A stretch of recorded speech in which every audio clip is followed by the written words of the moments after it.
All right, let's jump right into the vibrant, complicated, and absolutely brilliant world of Ntozake Shange's novel, Betsey Brown.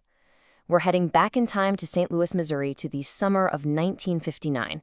And you have to understand, this is a city and really a whole country that's just simmering, right on the edge of massive change. We're going to see it all through the eyes of a 13-year-old girl who's just trying to figure it all out. So how does a day start in the Brown family house? Not with a quiet alarm clock, that's for sure. It starts with this powerful chant.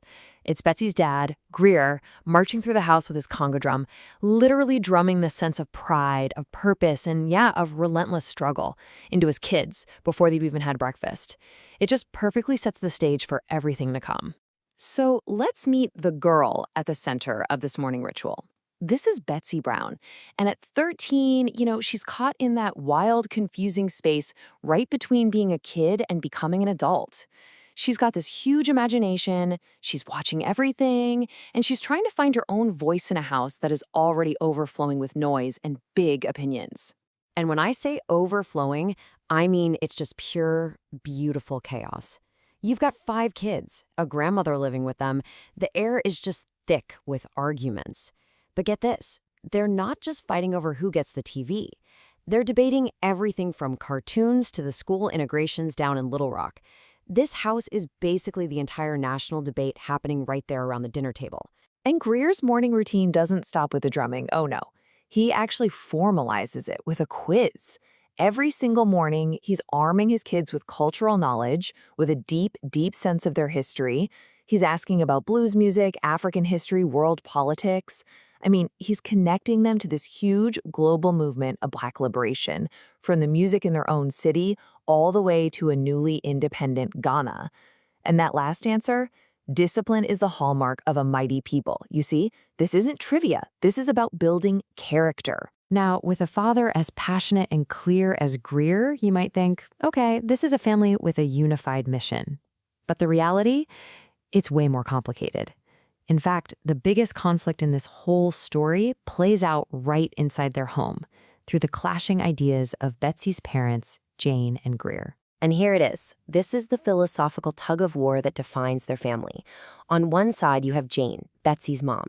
She's a social worker, and for her, the top priority is safety, order, what she calls gracious living. She's worried about how to survive in the world as it is, which means, being very aware of what the white world thinks. But then you have Greer. He's a doctor, and he's all about building a new world. He surrounds his kids with Black culture, bebop, African history, preparing them for a fight he believes is both necessary and noble. This one quote from Jane, it just tells you everything. In the middle of all the chaos, 5 kids, racial tensions boiling over outside, she insists on having her morning coffee served in good china on a real cloth napkin. For her, these little acts of dignity, of order, that's her form of resistance. It's her way of creating a safe harbor in a really harsh world. But no amount of good China can keep the world out forever. And that national battle over school integration, it doesn't just stay on the TV news. It walks right through the Browns' front door. And suddenly, the family has to face the country's biggest fight head on. So for Betsey, this big historic moment, integration, it doesn't feel like a victory. It feels lonely. It's actually a really personal and painful thing for her. At her old school, she was known, she had friends, she was part of something. At this new integrated school, she might as well be a ghost. The white kids don't even bully her. They just look right through her. She's completely invisible. And then, that feeling of being invisible, it turns into something much, much worse. Her cousin Charlie, who lives with them, comes home one day, beaten up, bruised. Why? He was attacked by 5 white boys for no other reason than being a Black kid at their school. All that danger Jane was so afraid of, it's not theoretical anymore. It's real, and it's right there in her house. But the attacks aren't just physical. There's this one moment. It's just devastating. Betsey's teacher dismisses the great Black poet Paul Laurence Dunbar as an unacceptable choice for presentation. And in that second, Betsey gets it. The teacher isn't just rejecting a poem. She's rejecting the very idea that Black people, that Betsey herself, are a real, legitimate part of the American story. It's a wound that goes so deep. So what do you do when everything is falling apart at home and at school? Well, if you're Betsy Brown, you run away. But this isn't just a teenage rebellion. It actually becomes this crucial turning point, a quest for her own education. And she finds it, not from her parents, but from a series of amazing women who come to work in her home. Yeah, Betsy doesn't find the answers she's looking for in a classroom. She finds them from the 3 housekeepers hired to try and bring some order to that crazy house. Bernice, Regina, and Carrie. They become her real teachers, each one giving her a raw, honest lesson about what it means to be a Black woman in America. So lesson number 1 comes from Bernice. Betsy and her siblings, they're feeling territorial. So they basically terrorize this new housekeeper, Bernice, until she quits, and they succeed. But when Betsy brags about it to her friend VJ, VJ is horrified. She looks at Betsy and says, "That could have been my mama." And boom. For the very first time, Betsy has to face her own privilege and see the world through the eyes of a woman who desperately needed that job. Then comes Regina. She's young, she's stylish, she's living out the kind of romance Betsy's only read about in magazines. Betsy is completely mesmerized by her and her boyfriend, Roscoe. But the fairy tale just implodes. Roscoe leaves her and Regina is left heartbroken and pregnant. And it's this really hard lesson that love isn't just about stolen kisses. It's complicated and it has real, sometimes painful consequences. And then, finally, there's Carrie. After Betsy comes home completely crushed by what her teacher said, Carrie gives her this incredible piece of advice. She tells her that fighting back isn't about using your fists. It's about using your voice, your mind.